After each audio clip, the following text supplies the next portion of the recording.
T20 உலகக்கோப்பை தொடர் தற்போது தொடங்கிவிட்டது. இந்த தொடரில் மொத்தமாக India, Pakistan, England, Australia, south Africa, New Zealand அணிகள் உள்ளிட்ட 20 அணிகள் பங்கு பெறுகிறது. இதற்கு முன்பு நடைபெற்று வந்த T20 உலகக்கோப்பை தொடர்களை காட்டிலும் இந்த தொடரில் அதிக அணிகள் பங்கு பெறுகிறது.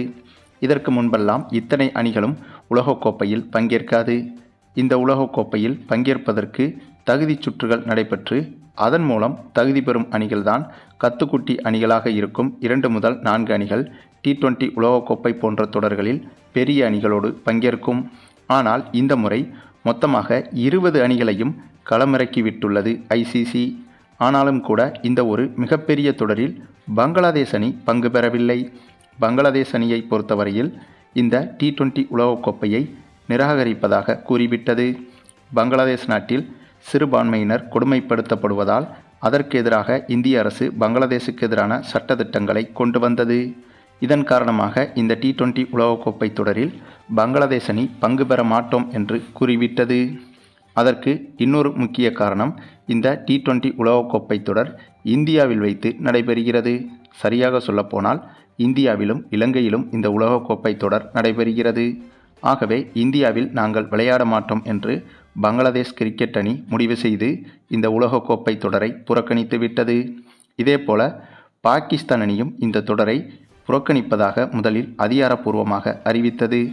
இந்தியாவில் வைத்து நடைபெறுவதால் இந்தியாவில் நாங்கள் விளையாட மாட்டோம் என்று பாகிஸ்தான் இந்த தொடரை புறக்கணிப்பதாக அறிவித்தது. அதன் பிறகு ICC கொடுத்த எச்சரிக்கையை கண்டு பயந்து போன பாகிஸ்தான் அணி இந்த தொடரில் கலந்து கொள்ள முடிவு செய்துவிட்டது. ஏனென்றால் இந்த தொடரில் மட்டும் பாகிஸ்தான் அணி பங்கேற்கவில்லை என்றால் ICC கடுமையான நடவடிக்கைகளை பாகிஸ்தான் மீது எடுக்க இருந்தது. இந்த உலகக்கோப்பை தொடரில் மட்டும் பாகிஸ்தான் அணி பங்கு பெறவில்லை என்றால் பாகிஸ்தான் அணியின் சர்வதேச அங்கீகாரத்தை நீக்கிவிடுவோம் என்று ICC எச்சரித்தது. அப்படி ICC செய்துவிட்டால் பாகிஸ்தான் என்ற கிரிக்கெட் அணி இல்லாமலேயே போய்விடும். அந்த ஒரு காரணத்தினாலேயே வீராப்பாக பேசி வந்த பாகிஸ்தான் அணி கடைசி நேரத்தில் ICCயிடம் சரண்டரானது. அதே சமயம் இந்த T20 உலகக்கோப்பை தொடரில் 5 அணிகளாக 4 பிரிவுகளில் பிரிக்கப்பட்டுள்ளது.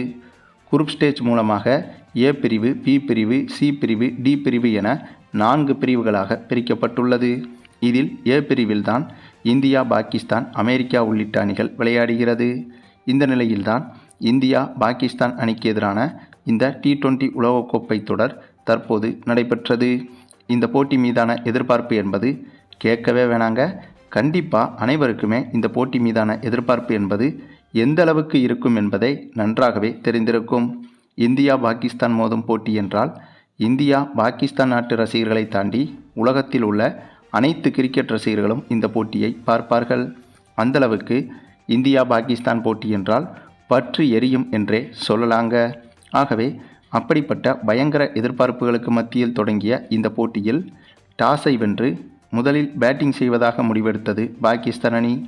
அப்படியாக முடிவெடுத்து ஓப்பனிங் இறங்கிய பாகிஸ்தான் அணி பேட்ஸ்மேன்கள் ரன்கள் ஏதும் எடுக்காமல் ஓப்பனிங் பேட்ஸ்மேன்கள் 2 பேருமே டக் அவுட் ஆனார்கள். இதன் காரணமாக ஆரம்பமே பாகிஸ்தான் அணிக்கு பயங்கர அதிர்ச்சி கொடுத்தது இந்திய அணி. அதுவும் இந்த முதல் ஓவரை வீசியது யார் என்றால் அதுதான் கூடுதல் ஆச்சரியமே. ஆமாங்க, இந்த முதல் ஓவரை வீசி முதல் ஓவரில் 2 விக்கெட்டுகளை வீழ்த்தியது நம்ம தமிழக வீரர் வருண் சக்கரவர்த்தி தாங்க. கடந்த சில போட்டிகளாகவே இந்திய கேப்டன் சூரியகுமார் யாதவ் வருண் சக்கரவர்த்தியை போட்டியின் முதல் ஓவரை வீச பயன்படுத்தி வருகிறார். ஆகவே இந்த முறையும் அதே முறையை கையில் எடுத்தார் சூரியகுமார் யாதவ். அதுவும் பாகிஸ்தான் அணிக்கு எதிராக. இப்படியாக சூரியகுமார் யாதவ் எடுத்த இந்த முடிவு என்பது இந்திய அணிக்கு இந்த போட்டியில் மிகப்பெரிய அளவில் கை கொடுத்தது. அதன் பிறகு அடுத்தடுத்த ஓவர்களில் பாகிஸ்தான் அணி ரன்களை எடுக்க மிகவும் திணறியது. குறிப்பாக ஃபக்கர் சமாம், பாபர் அசாம், பாகிஸ்தான் கேப்டன் சல்மான் அலி ஆகா உள்ளிட்டவர்கள் கடுமையாக திணறினார்கள். சாதாரணமாக ஒவ்வொரு ரன்னை எடுப்பதற்கே 4-5 பந்துகளை எதிர்கொண்டனர். அதே சமயம் இந்த பிச்சின் தன்மை அந்தளவுக்கு கரடுமுரடாக தவறுதலாக உருவாக்கப்பட்டதா என்ற சந்தேகமே வந்துவிட்டது. இது குறித்து நடுவர்களும் பிச்சின் தன்மையை அவ்வப்போது சோதித்து பார்த்தனர். ஆனால் பிச்சில் எந்தவித பிரச்சனையும் இல்லை என்பதையும் நடுவர்கள் கூறிவிட்டனர். அந்தளவுக்கு இந்திய அணியின் பந்துவீச்சு என்பது பாகிஸ்தான் பேட்ஸ்மேன்களை மொத்தமாக நிலைகுலைய வைத்தது. அதுவும் இந்த போட்டியில் வருண் சக்கரவர்த்தியில் தொடங்கி ஜாஸ்பிரீத் பும்ரா, ஹர்ஷ்தீப் சிங் என இந்த 3 பேரும் தான் அடுத்தடுத்து மாறி மாறி பந்து வீசினார்கள். குல்தீப் யாதவ், ஹர்ஷித் ராணா, அக்சர் பட்டேல் உள்ளிட்டவர்கள் இருந்தும் கூட இவர்களுக்கு பந்து வீச வாய்ப்பு கொடுக்கவில்லை சூரியகுமார் யாதவ். ஏனென்றால் அந்த அளவுக்கு பும்ரா, ஹர்ஷ்தீப் சிங், வருண் சக்கரவர்த்தி என இவர்களே சிறப்பாக பந்து வீசினார்கள். அதுவும் இந்த போட்டியில் பாகிஸ்தான் அணி உள்பட இந்திய அணியை எதிர்பார்க்காத அளவிற்கு பாகிஸ்தான் அணியை கொடூரமான ரன்னில் ஆல் அவுட் செய்திருந்தது இந்திய அணி. அவங்க இந்த போட்டியில் பாகிஸ்தான் அணி வெறும் 14 ரன்களிலேயே மொத்த விக்கெட்டையும் இழந்து ஆல் அவுட் ஆனது. எப்படி 14 ரன்களில்?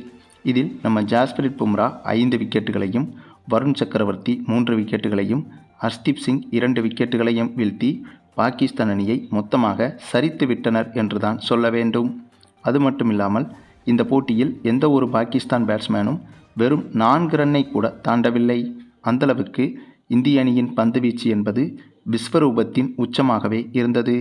பின்னர் இதனை சேசிங் செய்ய களமிறங்கிய இந்திய அணியை பொறுத்தவரையில் இந்த 14 ரன்களை முதல் ஓவரிலேயே சேசிங் செய்து எளிதாக வெற்றியும் பெற்றது. மேலும் இந்த உலகக்கோப்பை தொடர் தொடங்கும் போதே இந்த தொடரை வென்று உலகக்கோப்பையை கைப்பற்றுவோமா இல்லையோ கண்டிப்பாக இந்திய அணியை ஒரு போட்டியிலாவது வீழ்த்திவிட வேண்டும் என்பதுதான் பாகிஸ்தான் அணியின் கனவாகவும் இருக்கும். ஏன், ஒட்டுமொத்த பாகிஸ்தான் நாட்டுக்கே அதுதான் எதிர்பார்ப்பாகவும் இருக்கும். அதற்கு காரணம், உலகக்கோப்பை தொடர்களில் இந்திய அணி பாகிஸ்தான் அணியை வீழ்த்துவது என்பது அத்தி பூத்தது போல எப்போதாவது ஒரே ஒரு தடவை தான் நடக்கும். ஆகவே இந்த T20 உலகக்கோப்பை தொடரில் T20 உலகக்கோப்பையை வெல்வதை விட இந்திய அணியை ஒரு போட்டியிலாவது வெல்ல வேண்டும் என்பதுதான் ஒட்டுமொத்த பாகிஸ்தான் நாட்டின் கனவாகவும் இருந்திருக்கும். அப்படி இருக்கும்போது இந்த இரு அணிகளுக்கு எதிராக நடைபெற்ற முதல் போட்டியிலேயே இப்படி ஒரு மரணத்தனமான கொடூரமான தோல்வி என்பது ஒட்டுமொத்த பாகிஸ்தான் நாட்டுக்குமே பாதிப்பை ஏற்படுத்தியிருக்கும். அது மட்டும் இல்லாமல் இந்த உலகக்கோப்பை தொடரை முன்னிட்டு நடைபெற்ற வார்ம் அப் மேட்சில் தான் இப்படி ஒரு இன்னிங்ஸை ஆடியது இந்திய அணி. ஆக எந்தவித ப்ரெஷரும் இல்லாத வார்ம் அப் மேட்சிலேயே இந்தளவுக்கு நாயடி பேயடி வாங்கி இருக்கும் பாகிஸ்தான் அணி அதிக ப்ரெஷர் இருக்கும் அதிகாரப்பூர்வ T20 உலகக்கோப்பை போட்டிகளில் இந்திய அணியிடம் எந்தளவுக்கு எந்தடி வாங்கப் போகிறது என்பதை பொறுத்திருந்துதான் பார்க்க வேண்டும். மேலும் இந்த தொடர் நடப்பது இந்தியாவில் வைத்து வேற. ஆகவே இந்த முறை பாகிஸ்தான் அணிக்கு அடி என்பது கொஞ்சம் பலமாகத்தான் இருக்கப் போகிறது.